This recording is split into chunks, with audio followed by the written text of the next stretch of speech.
Hello everyone, thank you for coming to my talk. And I'm here to talk to you about how Silverflow uses Backstage and SoundCheck to basically streamline our engineering standards and compliance. So I know I am the last obstacle between you guys and the happy hour, so please bear with me. I'll be as quick as I can. Yeah, I'm also the primary kind of engineer working on Backstage, so if there's any things here that you see that I haven't explained properly, just come and find me. I'm more than happy to explain in more detail later. So let's get into the agenda.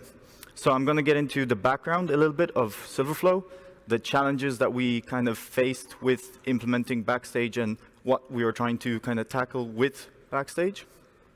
I'm going to go into our code quality track, where we manage our quality standards, and also I'm going to talk about how we gamified that and leaderboard we created to kind of create some healthy competition. And I'll also talk about our compliance track. So, Silverflow was established in 2019 in the Netherlands, and we operate in the payments industry. We're a company of about 75 people, of which there are 50 engineers. And we operate around 100 microservices, averaging around 100 production deployments per day. So we actually started with Backstage in 2023, and now we manage around 1,000 entities or so. So let's get into the first challenge. The main challenge that we wanted to address was to create a better way of standardizing our coding practices. On the right here, you can see the kind of old way we used to do it with like Confluence pages that were copied around to different spaces, and it just wasn't very manageable at all. So if we ever wanted to update any of the standards, we had to find all the different places where these Confluence pages were, and it was just a nightmare to manage. So the other challenge that we are facing is with compliance audits.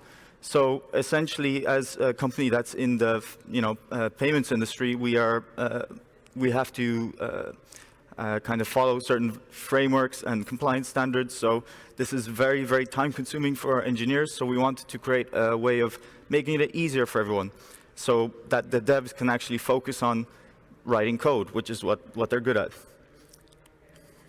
So here, what we can see is our kind of initial SoundCheck code quality track. As you can see, it's very similar to what we had in that Confluence page, but in a much nicer form, and we can now actually properly manage this.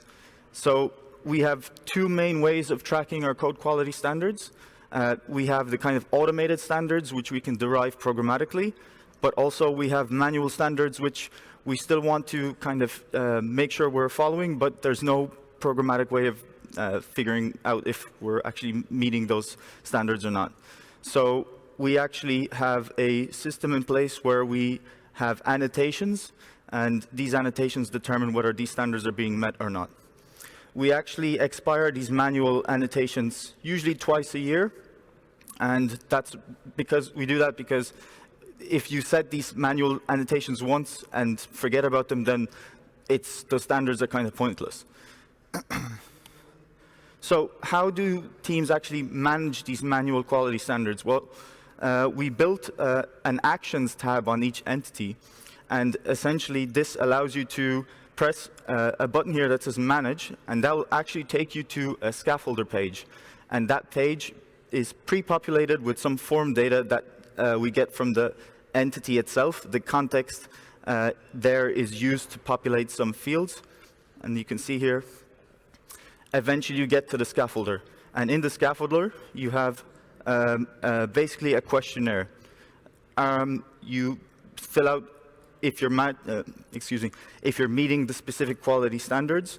So for example, in this case, is it properly cataloged in Backstage, and is there informative README? So the whole idea behind this is that we streamline the management of these standards through the Backstage interface as much as possible to try and drive the adoption of Backstage as well.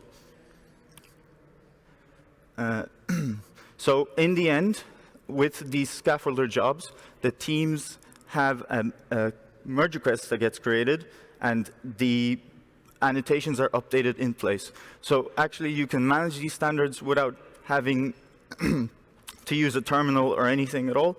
It's all done through the UI. And that's the kind of main thing we wanted to achieve with this, was have everything done through Backstage itself. So moving on, we created some healthy competition internally with our leaderboard. And actually, if you want to read a little bit more about the leaderboard, we published a tech blog with Spotify, which I've linked there. So if you want to, you can have a look. And it goes into more detail of the results that we achieved with actually publishing this leaderboard internally, and the kind of healthy competition it created, and the kind of impact it ended up having on the code quality standards. So this leaderboard is on rotation in our office, so it's always there, and people are very excited to get the highest rank. So next we have the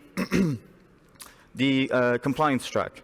So the compliance track follows a very similar philosophy to our code quality track, where essentially everything we want to do in terms of managing our compliance standards should be capable of being done through Backstage itself.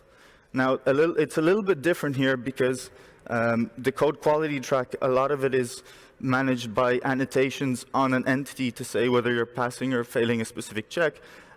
With compliance, we actually feed those results from fact collectors that are usually like config rules to say whether we're actually meeting that criteria or not.